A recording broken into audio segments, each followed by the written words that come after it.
Hi, welcome to another edition of Backstage Pass with Boscov's Berks Jazz Fest. This made possible by the Berks Arts Council, and we are ever so grateful here at the People Chronicles because we're meeting the coolest people, and they're behind the scenes, for the most part, at Boscov's Berks Jazz Fest. And I went out in the hall and I went, "Hey, Mark, how are you?" Mark Shearer is with us, and Mark, I know you because I often get out and MC, and I always see you, and you're always even cute, no matter what kind of mayhem may be going on. And I mean mayhem in the nicest way. You're coordinating musicians and getting people out there, but you're just cool, calm, and collected like this. Yeah, it's all good. And you lend, actually, an air of calmness to the whole scene backstage. Oh, they love it. Absolutely. Yep. Were you always the you couldn't have always been the coordinator? No, actually, it's a great story. Back in '94, the 4th year of the festival, one of those classic situations, my wife and I spent almost $800 to go see virtually every show that you possibly could. And it was like, after we did that, it was like a wonderful time. And it was like, well, now next year, how can we possibly not spend as much? And at the time, there was a wonderful volunteer that we knew, Cindy Allen, and she worked at Judy's on Cherry at the time. And she said, well, Mark, what you really need to do is volunteer. Well, that did it. So my wife and I, for the first year, we volunteered, I think, for 5 or 6 shows at the Lincoln and at the Crown, various different places. And we loved that. And then the next year it was 10. And then the next year I was like asked to, well, would you like to house captain at the Crown?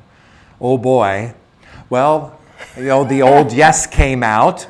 So there was 14 shows at the Crown. I basically was house captain for the ballroom, and I led my wife along, and she was the house captain for the jazz bass, which at the time, they didn't have the midnight shows. I think there was only about 6 or 7 shows over there.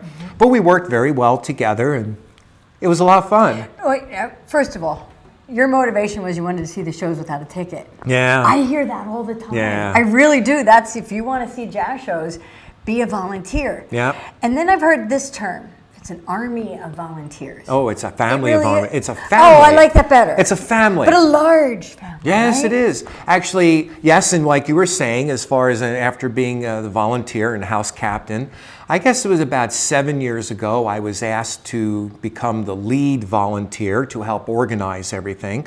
When I say organize, I actually assign all the shows to all the volunteers. In my computer business, my assistant created an access database. Now the Reading Eagle, when somebody goes online to fill up for other shows, which we have about 170 front of house, and there's 60 back of house, which are the production people.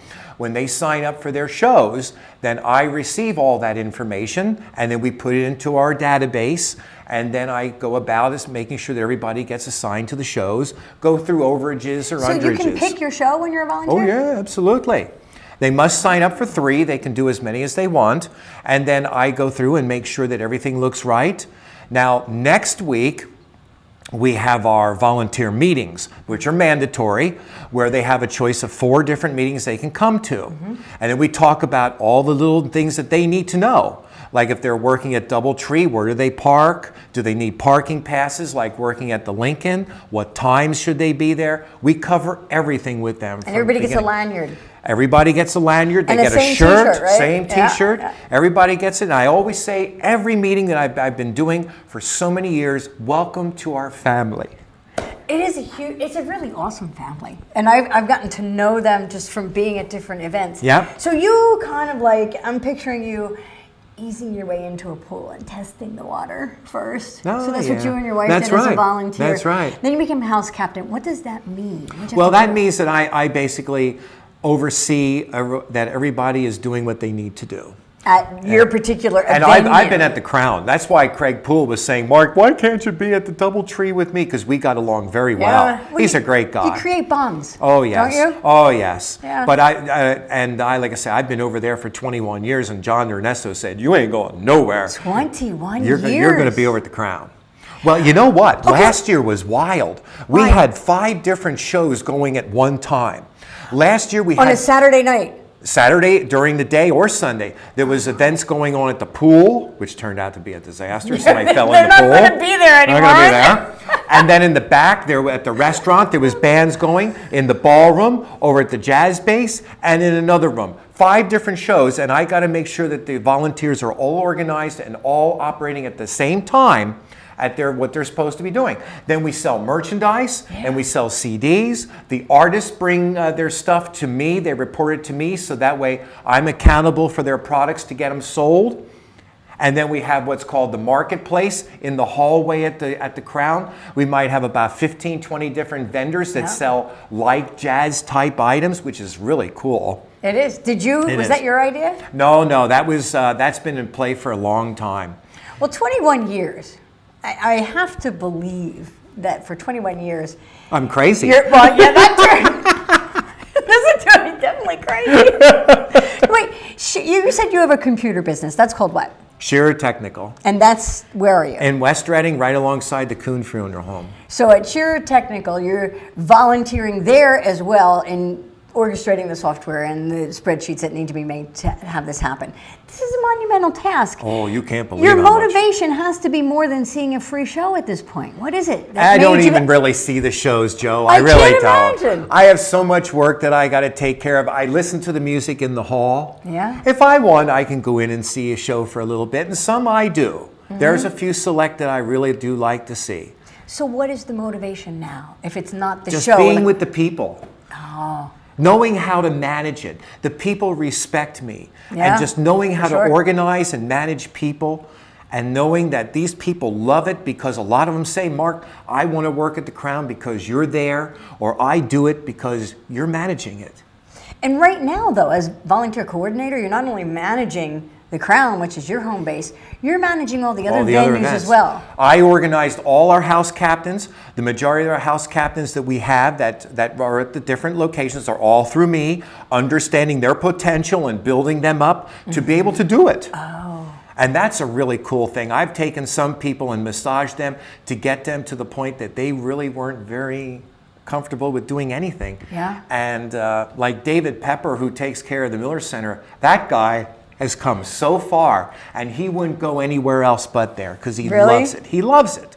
And that's what it takes. What's better in your mind, and maybe you can't pick, out front or backstage? Because you said you have 2 teams. I wouldn't want to be backstage. Actually, I had that opportunity a few years ago. I had this seizure where I thought, well, maybe I'll work in production, but you don't get to talk with too many people back there. But you get to see the artists back there. Well, you get to see them out front, too.